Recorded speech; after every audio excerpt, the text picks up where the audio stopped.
Hello, this is Ken Barron with the National Association of Black and White Men Together.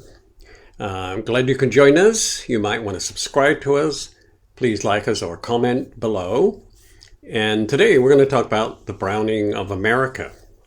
And I got this from Charles Blow at the New York Times, and he intrigued me by talking about this subject. That is, the shift of our country from mostly white to mostly non-white. Many hold hope for this effect in the fight against white supremacy and oppression.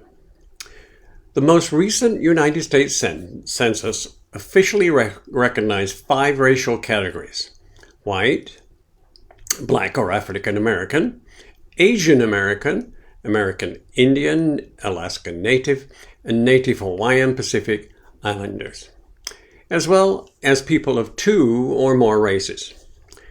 The Census Bureau also classified respondents as, quote, Hispanic or Latino, or not Hispanic or Latino, identifying Hispanic and Latino as an ethnicity, not a race, which compromises the largest minority group in the nation.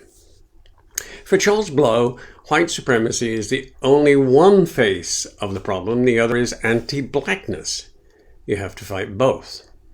The concept of anti-blackness pushes back against the ideas that all ethnic minorities have the same lived experiences and can be shoved under a single umbrella.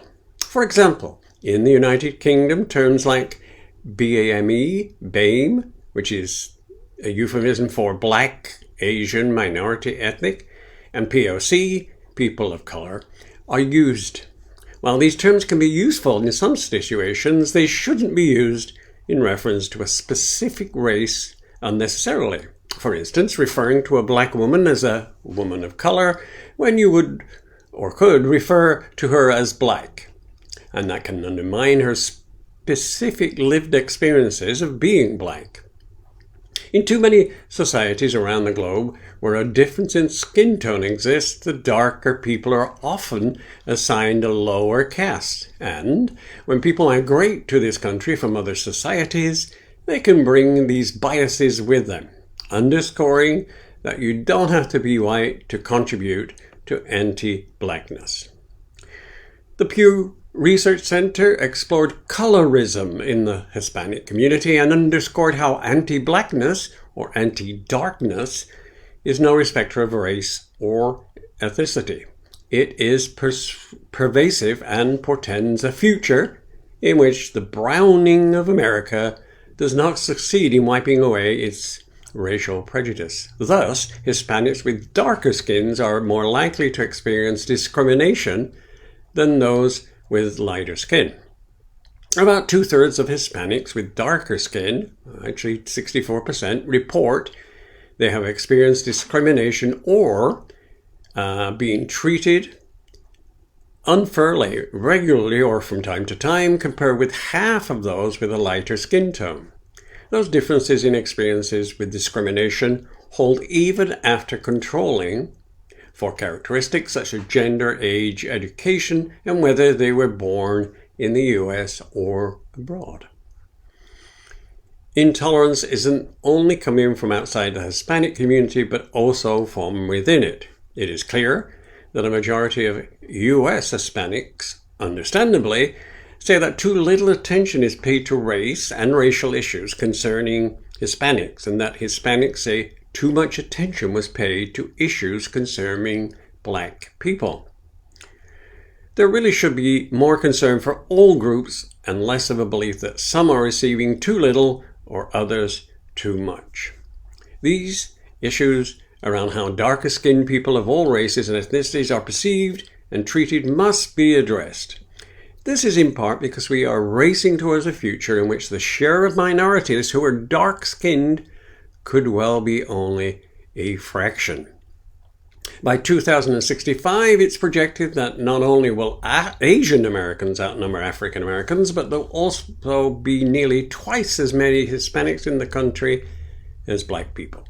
So white supremacy could be replaced with light supremacy, a society in which light-skinned people are still advantaged and dark-skinned people are still oppressed. even as the white majority recedes. There have been some encouraging partnerships between black and brown people. Following the murder of George Floyd, another Pew Research survey found that an even higher percentage of Hispanics than black people said that they had participated in protests.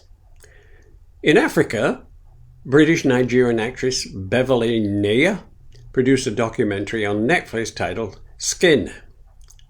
In many parts of Africa, light-skinned women are considered more beautiful, and they are likely to succeed in fields like entertainment, marketing, and the tourism industry.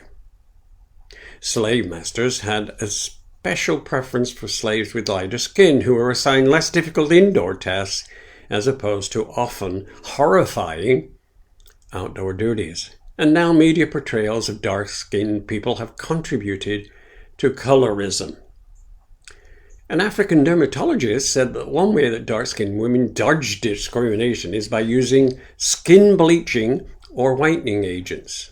The global market for skin lightening agents will reach $31.2 billion by 2024, with a huge market in Asia, the Middle East, and Africa, according to the global industry analysis.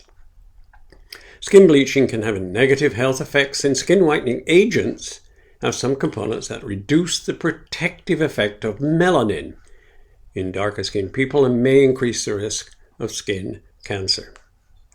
Let us not forget that these groups have different histories with oppression in this and other countries and different ongoing relationships with it. We must all recognize these differences and confront them in an honest and deliberate way. Colorism and racism are cousins, and both are bad for a democratic country. So here at the NABWMT, we emphasize the relationships and troubles between black and white people, but let's not forget about other communities and their struggles. Thank you for listening. If you want to get in touch with us, our email is nabwmt@nabwmt.org, and of course our website is nabwmt.org. Here on Facebook and other platforms, you can like us, you can comment, and please call in to us again and give you a chance to listen more about what the NABWMT does. Thank you for listening.